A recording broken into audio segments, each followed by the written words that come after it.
few weeks ago, I was chatting to my friend who is a luxury travel advisor, and she said she'd just booked a property for a client that is absolutely lovely, stunning, but it is not available online. It's not on any listings. No website, no Instagram, nada. Naturally, it sparked my curiosity, and I wanted to know where I can find it. And she said, well, you can't really. You need to know someone. So this isn't marketing as we know it. There are no hashtags, no publicity. And in certain circumstances, marketing is not always about visibility.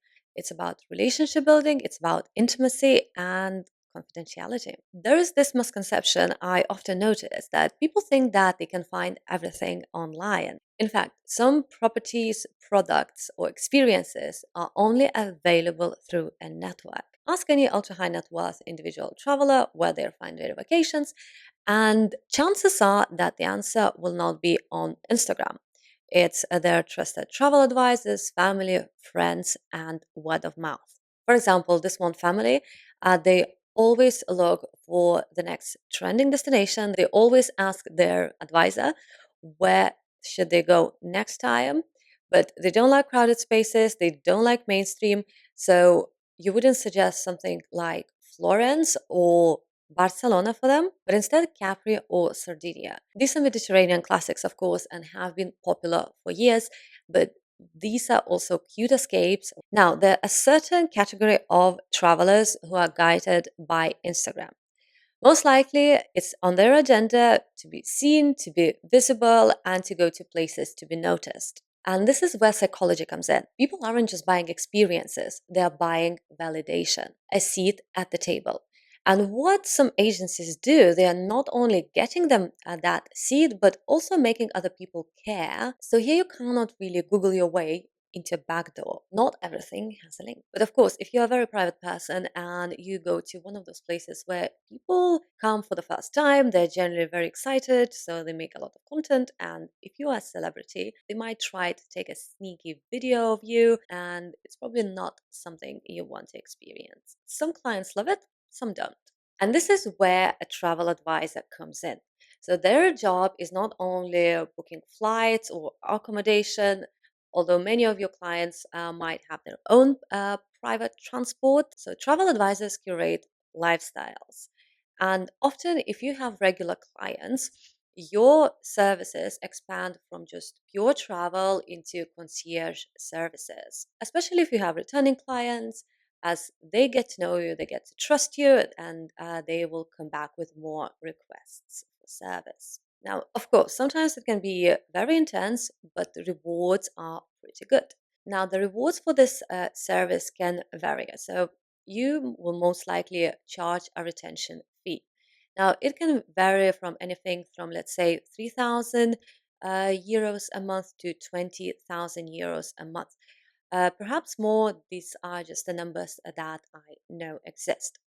So that is 50,000 to $250,000 a year. It will depend on the engagement level, on the availability, and some other factors. Because again, you're not just booking trips, you're curating lifestyles. Most likely, you will have to outsource an assistant who will help you manage these clients and requests at the odd hours of the day. Okay, now let's look at some more numbers. The average price for hotel bookings increased from $300 in 2019 to around $400 in 2024. So that's about $100 change. And the ultra luxury hotels go from anything upwards $1,000. Now, at this level, you're not just paying for Egyptian cotton.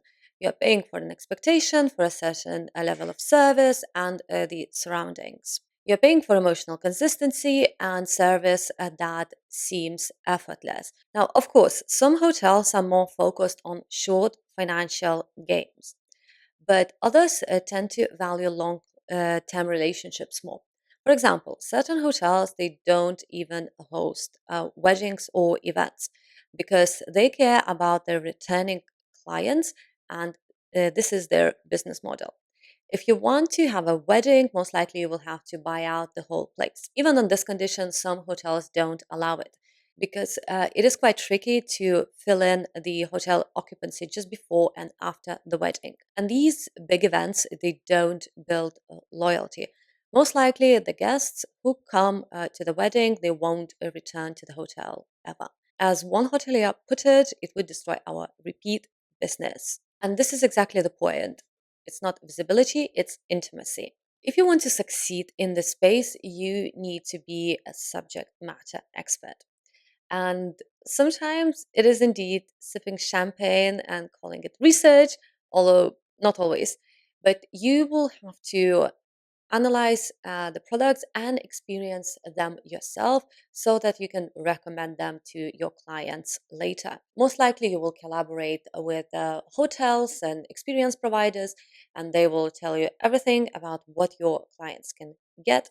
So you come back with a wealth of knowledge in terms of types of clients. Well, some of them, for example, they don't travel or take vacations. They're just living this nomadic lifestyle, always jumping from one point to another. Then today they want to go to a yoga retreat. A week later they want to go on a food tour in Tuscany. Then you have people who have businesses attached to a place, or families with kids who have to attend school.